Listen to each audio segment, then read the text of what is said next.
eu digo que eu deixei de me preocupar com o meu futuro.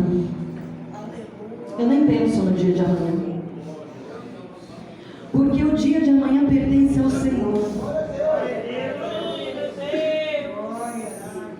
Quando eu era criança, minha mãe, católica, praticante de vez em quando, meu pai, ateu, baiano ateu. Meu pai era daqueles que dizia assim, minha mãe falava, vamos na missa. Ele só ia na missa dia de batizar um filho, se era padrinho de casamento. Ele falava assim, vou nada. Esses padres só quer tirar o que o pobre tem, então não vou nada. Ele falava desse jeito. Depois, quando acontecia de ir, saía murmurando. O padre está cada vez mais rico, os pobres cada vez mais pobres. Em vez dele ajudar o pobre tem que ajudar ele a enriquecer. Mas um dia, quando eu nasci, saiu um caroço nas costas da minha mãe, e esse caroço crescia, e ela tinha muito medo, ela não ia no médico. Porque ela tinha 4 filhos pequenos, mais os enteados, que minha mãe, quando casou com meu pai já era viúvo do primeiro casamento, e ela criou os 5 filhos dele. Então ela não ia. Ela vivia na roça, um cabo de enxada. A minha mãe criou 7 filhos, junto com meu pai. Meu pai partiu cedo, morreu aos 65 anos, e ela acabou de criar os outros filhos sozinha. Não tinha o que ela não fizesse. E então meu pai, o ateu, acorda lá às 5 horas da manhã, liga o rádio para ouvir a hora. E ali ele sintoniza o programa Voz da Libertação. E então ele fala para minha mãe, ó, Aparecida, tem um tal de Davi Miranda aí que cura as pessoas. Ouve aí o programa dele, quem sabe se é curada. E a minha mãe ouviu e fez um voto com Deus. Uma semana depois, minha mãe tinha um cabelão que ele brincava de fazer trancinhas, um monte de trancinha no cabelo dela. Depois ele amarrava ela na cadeira só para ver a gente dar risada. Brincadeira. E ali então ele começou a fazer as trancinhas. Ele começava a cantar e fazer as trancinhas. Aí passou a mão nas costas da minha mãe e não tinha mais nada para a glória de Deus.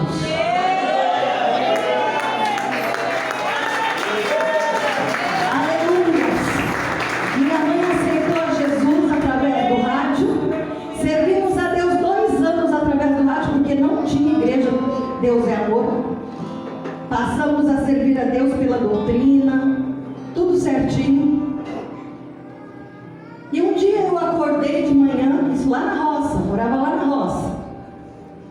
Acordei de manhã e minha mãe estava passando café na cozinha, no fogão de lenha. Eu sentei no pé do fogão e comecei a escrever ali com carvão.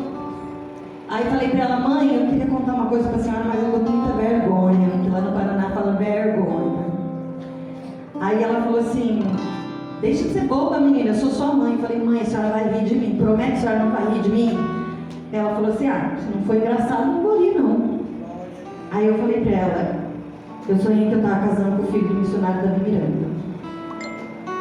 Vocês riram, né? Pois é, minha mãe também. Ela falou, o que você falou, menina? Eu falei, eu sonhei que estava casando com o filho do missionário Davi Miranda. Mas nem sabia que o missionário Davi Miranda tinha filho. Só sabia na Débora e da Léa que elas cantavam. Nem sabia que ele tinha filho.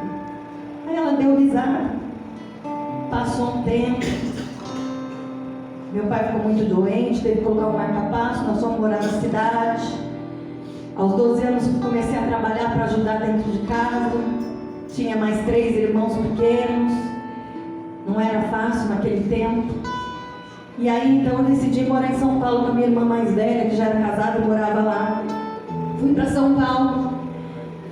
E ali, então, eu fui trabalhar numa loja. Nesse período dos meus 12 aos 15 anos eu fiquei longe da igreja. E ali, eu vou abreviar bastante, meus irmãos, porque o testemunho é longo. Ali então, eu comecei a trabalhar na loja, eu não estava mais indo para a igreja. Aí toda quinta-feira passava uma moça de cabelão maior que o cabelo da filha do pastor, ia lá no pé. Eu acho lindo, viu? Acho mesmo. Já fiquei babando naquele cabelo. Falei, meu Deus, meu não cresce, Jesus. Deixa eu passar o cabelo dela aqui no meu para ver se dá uma mudinha, né? Porque não cresce de jeito nenhum. E eu ficava admirando aquele cabelo. Aí um dia minha patroa chegou para mim e falou que não dava para pagar, continuar pagando o que estava pagando para mim, porque o país estava em crise, quando não esteve, né? Aí então eu pedi a conta, fui embora. E todos os dias quando eu ia trabalhar e quando eu voltava, eu encontrava um moço na rua, um senhor, e eu falava bom dia, boa tarde. Eu aí nos meus 15 anos, bom dia, boa tarde, boa noite, bom descanso. Nem sabia o nome dele, mas como todo dia encontrava, então se tornou uma rotina, um cumprimentar o outro. E aí então, a minha irmã já estava com uma semana que eu estava em casa sem trabalhar. Minha irmã, eu dormia na sala da casa dela, um colchão no chão. Eu estava deitado no colchão, ela passou, empurrou meu colchão com o pé e falou assim: menina, levanta e vai procurar emprego, porque serviço não bate na porta. Aí eu olhei para ela assim, falei, o meu vai bater. E a minha irmã falou: fica aí esperando bater, que você vai ver se vai bater. Levantei, embrulhei meu colchãozinho, tô lá colocando embaixo da cama dela, toca a campainha. Era esse senhor que eu cumprimentava ele todo dia. Perguntou por mim, eu fui lá. Aí ele falou assim: escuta, o gerente da loja lá que eu trabalho está precisando de uma pessoa para trabalhar no crediário. E aí ele perguntou se eu conhecia alguém. Eu falei que tinha você e eu vim aqui ver se você sabia onde eu morava. Falou, eu vim aqui para ver se você não quer ir lá fazer uma entrevista com ele. Fui. E ali então comecei a trabalhar naquele lugar, ganhando o dobro que eu ganhava, para a glória de Deus. Um dia eu estou lá já passando do horário, guardando as minhas coisas. Eu falo, a gente nunca deve ter pressa. Às vezes a sua pressa de ir embora do seu trabalho, a sua pressa de fazer qualquer coisa, essa pressa, eu sei que o tempo hoje é muito corrido, mas esse desespero de não poder perder 5 minutos do seu tempo pode fazer com que você perca a sua bênção. Já tinha passado do meu horário, mas eu estava ali mexendo nos papéis, e ali o gerente chegou para mim e falou assim: escuta, você pode fazer um último crediário para mim? Falei, posso. Continuo mexendo nos papéis lá. Dali a pouco, quando eu olho, quem está lá? A moça do cabelão. Ela olha para mim e fala assim para mim: você é crente? Falei, e essa irmã é salgada, vai querer me levar para a igreja. Salgado era aquele, não é? Hoje salgado tem outra conotação, mas naquele tempo, salgado era aquele que chegava e já se apresentava. Eu sou fulano de tal, servo de Jesus de Nazaré. Esse era o salgado. E não era salgado nada, estava fazendo o que tem que fazer mesmo. Você chega junto com Jesus, você tem que apresentar ele junto. Aí então eu olhei para ela e falei assim: vou sair fora dessa irmã e já. Falei, a minha mãe é crente. Aí ela vem assim: de que igreja você é? A minha mãe é da igreja Deus e Amor. Ela olhou para mim e falou: a paz do Senhor Jesus. Eu também sou da igreja Deus e Amor. E quando eu olhei para você, eu vi Deus na sua vida. Aí eu falei, mas eu estou desviada. Não era nem batizada ainda, mas ele teve que falar mais desviada. Aí ela veio assim: vamos na igreja hoje comigo. Eu falei, pronto. Tem jeito de fugir não. Eu falei, não posso, minha irmã não vai deixar. Eu tenho que fazer isso, eu tenho que fazer aquilo. Não, vou lá e peço para sua irmã. Não, ela não vai deixar, ela não te conhece. Não, eu vou junto, tá vendo? Não desiste. Isso é crente salgado. Naquele tempo. Hoje eu não vejo como crente salgado. Hoje eu vejo como aquele que é decidido e não abre mão de abençoar a vida de alguém. Aí ela insiste, vou lá na sua casa. Eu falei, vamos, irmã, não vai deixar mesmo. Entrou dentro de casa comigo, ela ficou conversando com a minha irmã, fui pro banheiro, tomei um banho,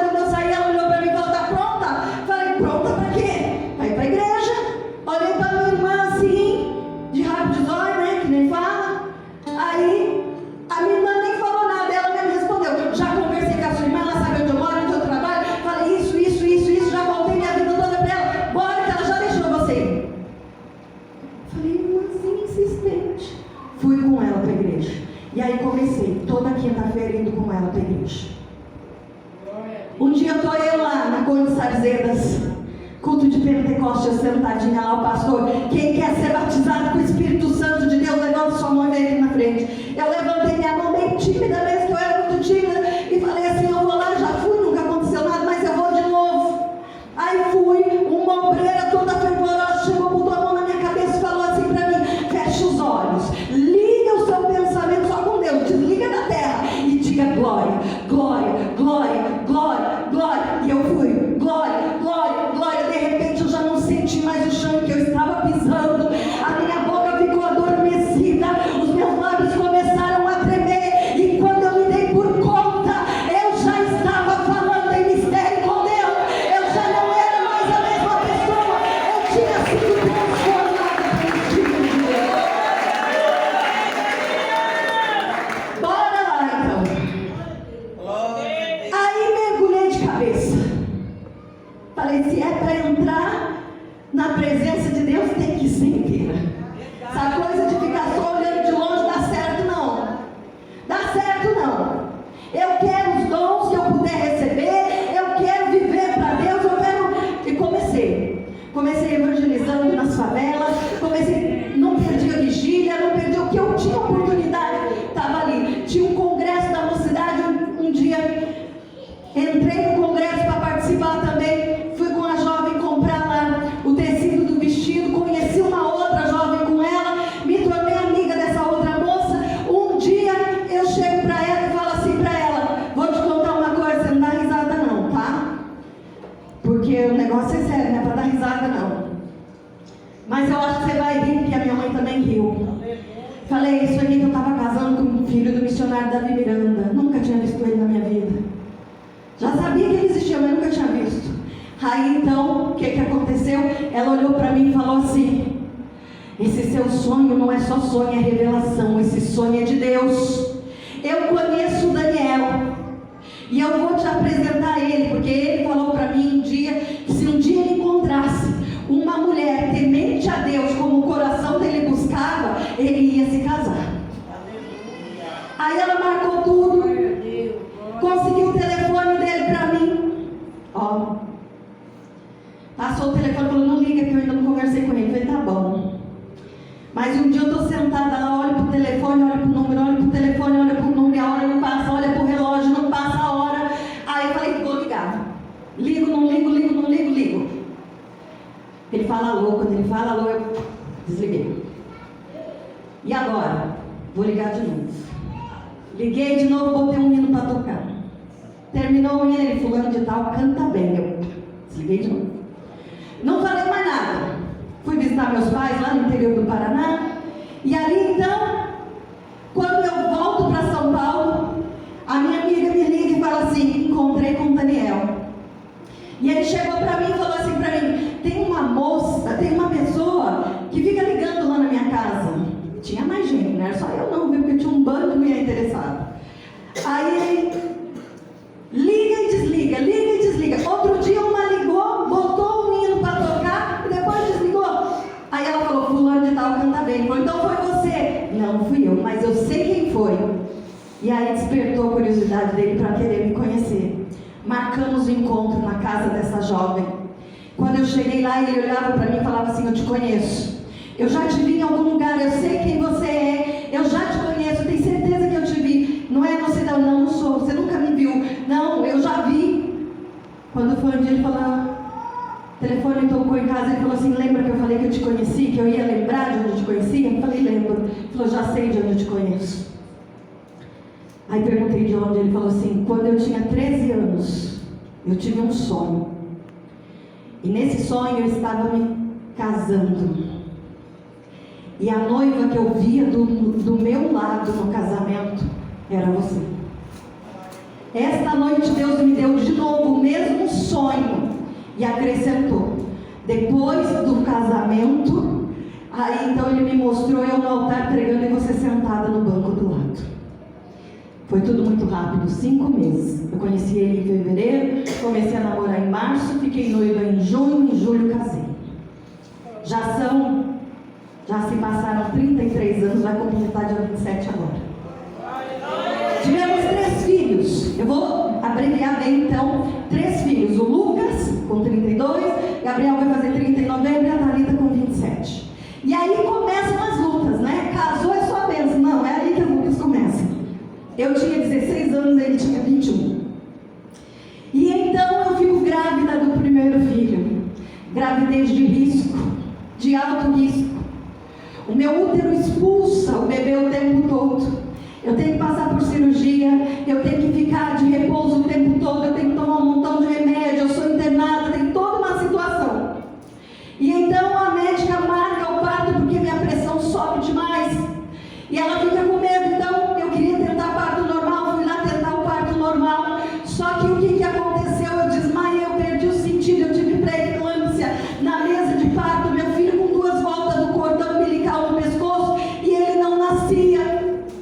E naquele momento a médica disse que desesperada, ela pensou, eu tenho que manter a calma e tentar salvar um dos dois. Porque ela disse que naquele momento ela sentiu que ela ia perder nós dois ali na mesa de parto. Mas Deus, quando tem promessa na nossa vida, não tem que possa acreditar. Aconteceu ali que eu não fiquei com nenhuma sequela para a honra e glória do nome santo do Senhor Jesus. Não fiquei com nenhuma sequela e nem meu filho. E agora está aí junto comigo nesse processo maravilhoso do reino dos céus, de lançar a rede. E aí o tempo vai passando, passa um tempo e eu fico grávida de novo. E o processo todo da mesma maneira, muito difícil. E um dia eu chego para o Daniel e eu falo para ele, escuta, tô com medo desse bebê estar morto dentro da minha barriga, ele não se mexe.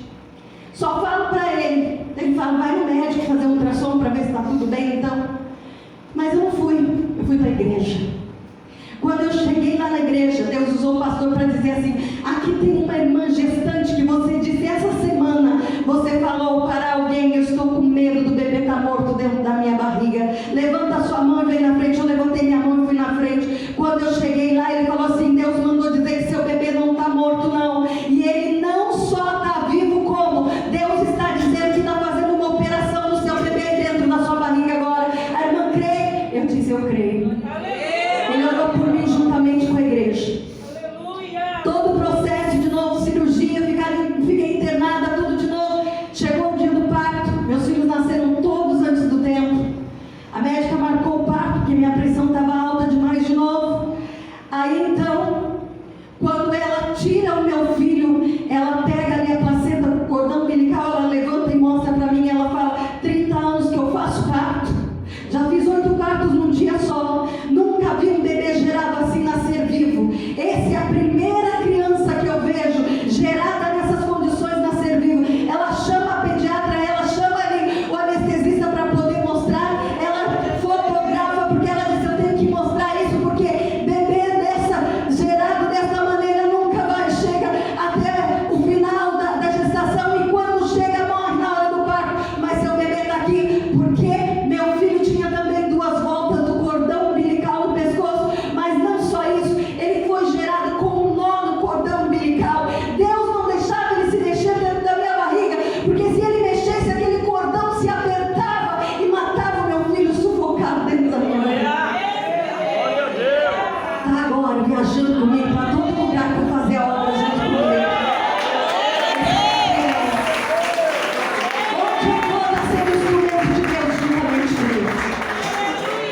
Aí então, estou pregando, batalhando, estou num pique porque Deus me despertou e chega um dia que eu estou lá numa vigília na sede mundial, Deus fala assim, vou te dar mais um filho, vai ser uma menina e vai ser o último.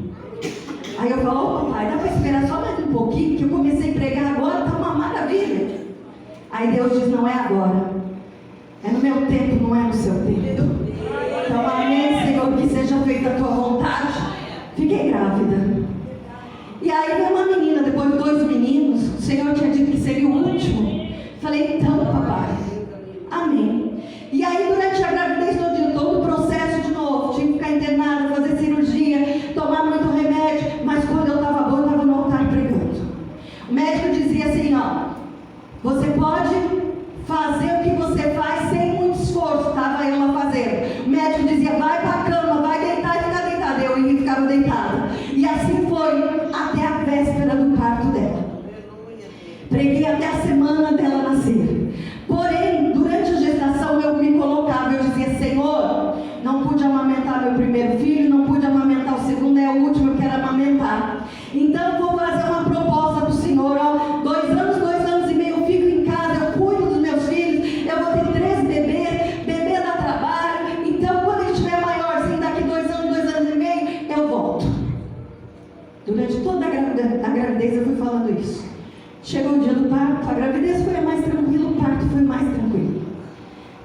nasceu linda, igreja. Pensa, é a filha mais linda do mundo. Nunca vi filha mais linda que a minha.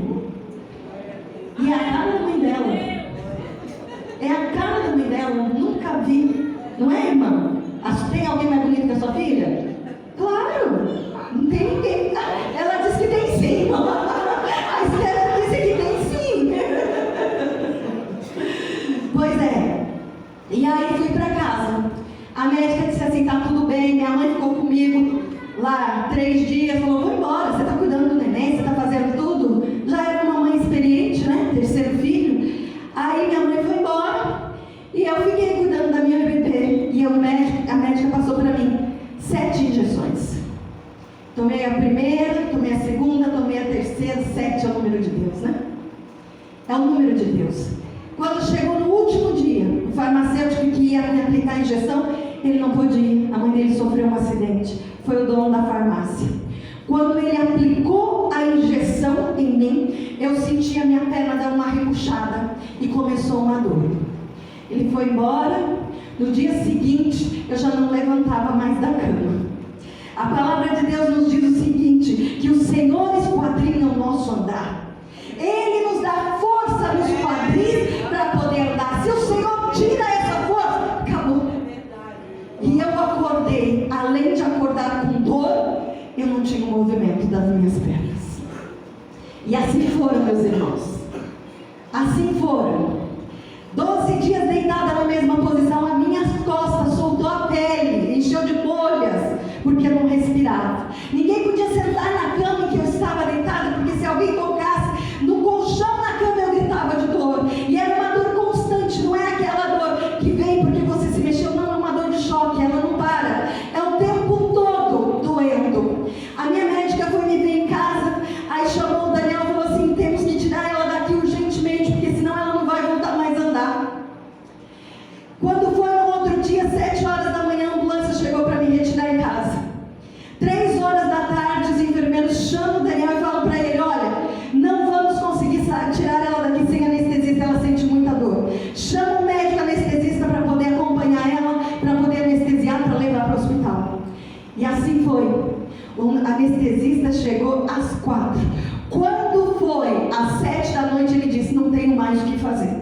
A dor não passa, já dei 3 anestesias, nenhuma pega, vamos ter que tirar ela gritando mesmo daqui. Glória a Deus! E eles então se apoiam no chão, passam o lençol por baixo de mim e me levantam para poder me colocar na maca. Eu moro no 17º andar, eu gritava tanto, tanto, tanto, que os vizinhos do prédio, os vizinhos da rua saíram tudo lá na porta para ver o que estava acontecendo comigo. Eu fiquei tão traumatizada porque cada segundo naquela ambulância parecia uma eternidade. E ali, quando eu cheguei no hospital, já tinha uma equipe toda me esperando. 8 dias internada. Um dia, eu estava lá no desespero e não sabia mais o que fazer. Eu falei, Senhor, me leva porque eu não estou aguentando mais de dor. Eu não quero mais que ninguém toque em mim, Senhor. Eu não quero mais. E ali, então, naquele momento, eu pedi para o médico, falei, manda o anestesista geral, porque senão ninguém vai tocar mais em mim, porque eu não aguento mais. Voltei para casa da mesma maneira. Eu era cuidada igual uma criança. Eu estava deitada na cama igual uma criança. A babá que era a babá dos meus filhos, ela que tinha que me cuidar, que tinha que me limpar, que tinha que fazer tudo por mim, porque eu não podia cuidar nem de mim, nem dos meus filhos.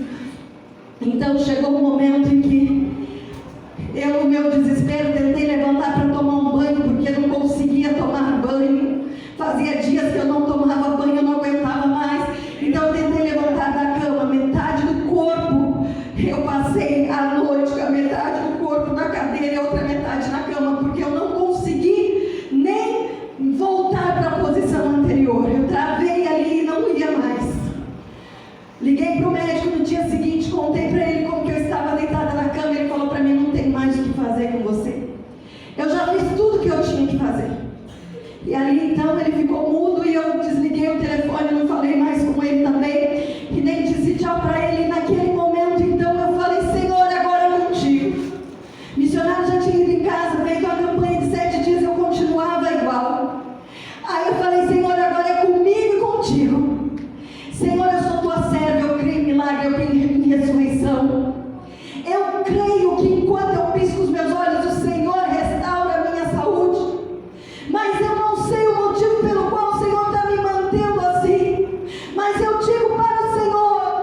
que se alguma coisa em mim que o Senhor precisa tratar comigo, então, Senhor, eu não vou parar de orar, eu não vou me alimentar, não vou beber água, eu não vou dormir, enquanto o Senhor não falar comigo, porque eu estou dessa maneira.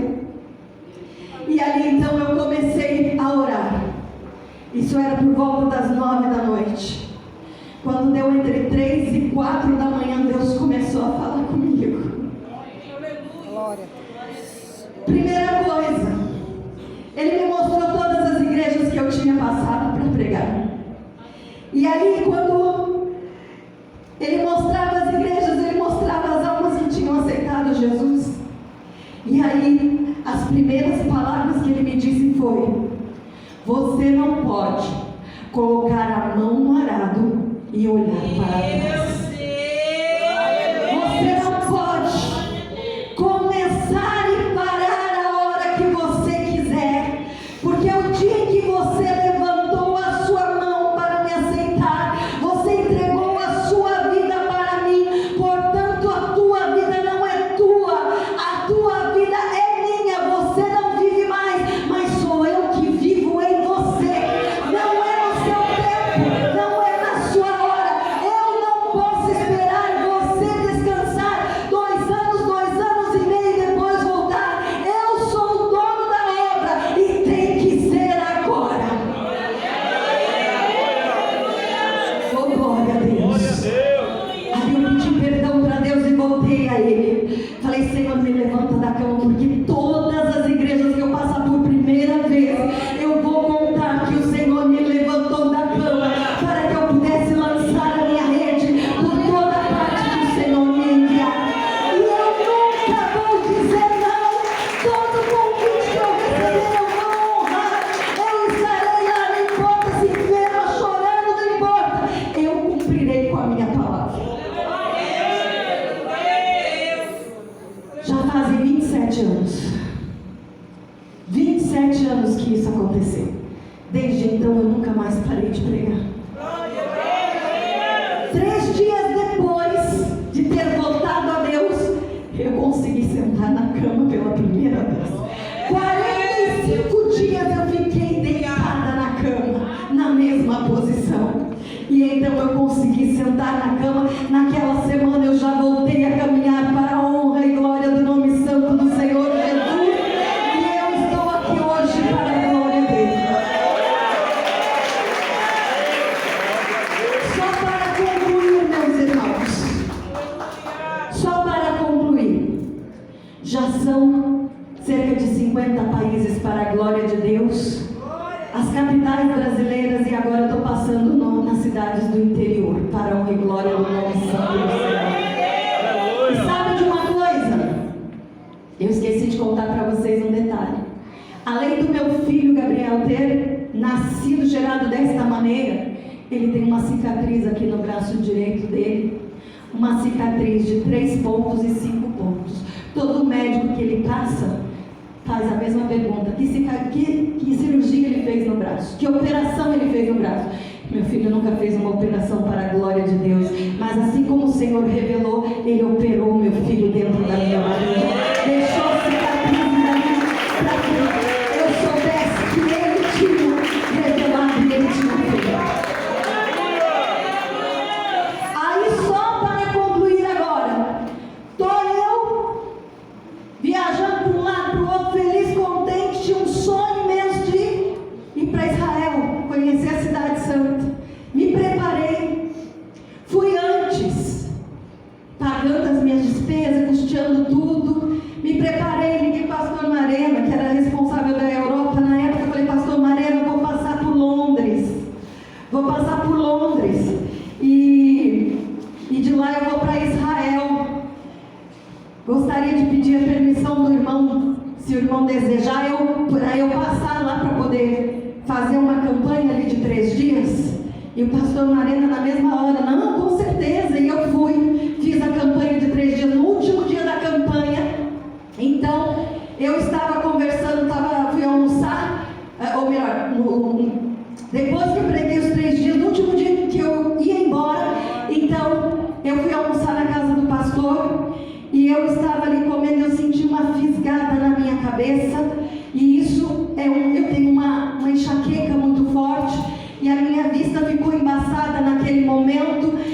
falei para a esposa do pastor, eu falei, nossa, eu estou tendo enxaqueca. Naquele momento, então, tomei já o remédio que eu tenho que tomar, não passou, continuou doendo, continuou a mesma sensação ali, e eu fui, tomei outro remédio, e eu estava conversando com a esposa do pastor, e eu comecei a não falar coisa com coisa, as palavras, eu queria dizer uma palavra, eu queria dizer meia, saía a mesa, saía as palavras todas trocadas, ela começou a dar risada, porque ela pensou que eu estava brincando. Não, eu estava tendo ali um pequeno AVC naquele momento, eu não sabia.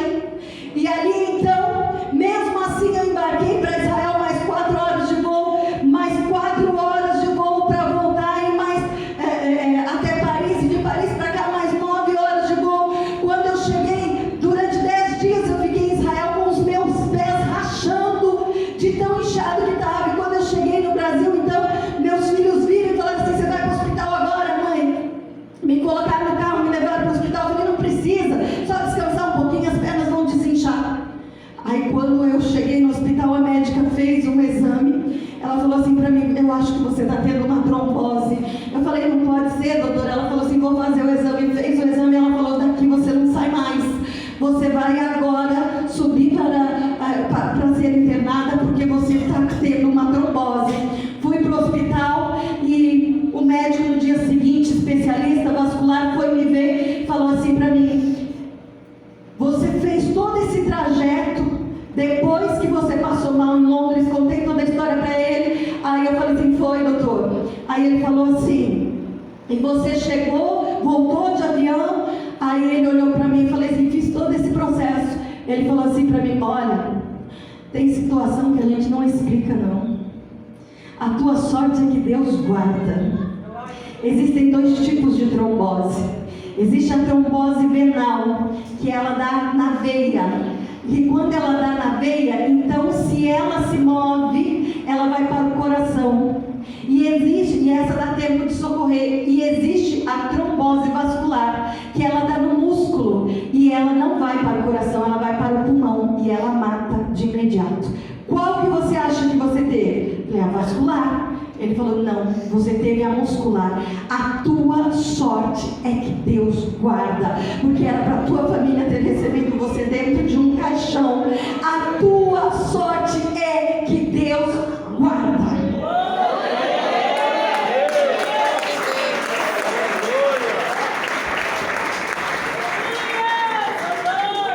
Eu estou apressando tanto que eu estou esquecendo dos detalhes de uma partezinha que eu tenho que concluir. Por que eu fiquei na cama?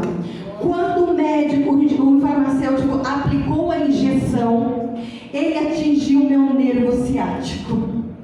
Uma pessoa em 1 milhão de pessoas acontece isso no mundo.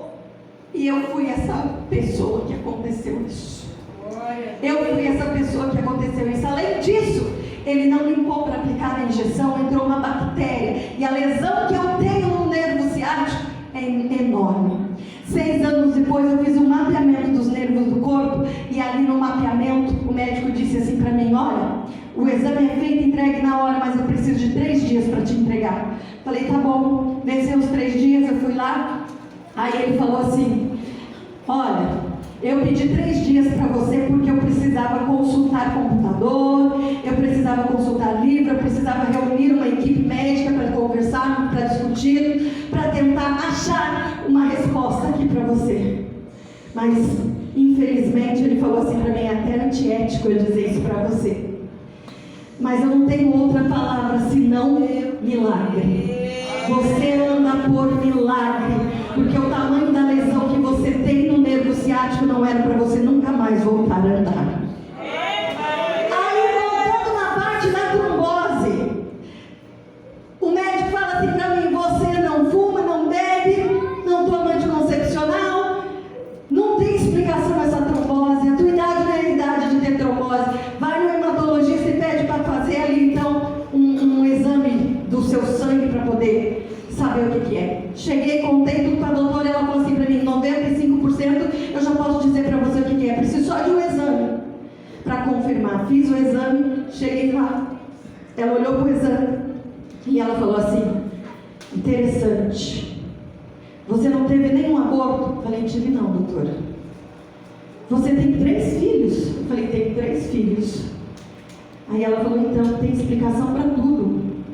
Tem explicação para trombose, tem explicação para eclâmpsia, tem explicação para as gravidezes de risco, tem explicação para tudo, não tem explicação para uma coisa. Aí eu falei, o que, doutora? Como que você pode ter 3 filhos? Falei, como assim, doutora? Ela disse, você tem uma doença que se chama SAF. É uma doença autoimune. É uma doença autoimune. O seu corpo entendia a gravidez como um corpo estranho. E por isso, então, sobrecarregava o teu corpo de maneira que não era para você ter 3 filhos e estar viva. Ou para essas 3 crianças estarem vivas. Aí ela me disse assim, infelizmente não tem cura essa doença. Mas olha, é inacreditável que você já viajou o mundo afora e teve trombose uma única vez, porque era para você nem estar viva, mas você está aqui. Aí a partir de agora nós vamos tomar os cuidados que são necessários. Então toda vez que eu vou viajar de avião eu tomo uma injeção na barriga e eu tomo todos os cuidados.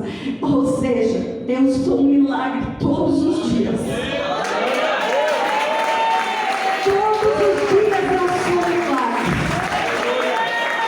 O homem tem 70% de chance de ter trombose e de ter um AVC. A mulher, por ter o seu período mensal, tem 30%. Eu já tenho 70%. Eu já tenho. Mas ela disse assim para mim, a médica, a partir do período em que você entrar na menopausa, passa de ser 100%. O seu risco de trombose e de AVC. Aí isso me bateu um desespero. Eu liguei para o meu filho e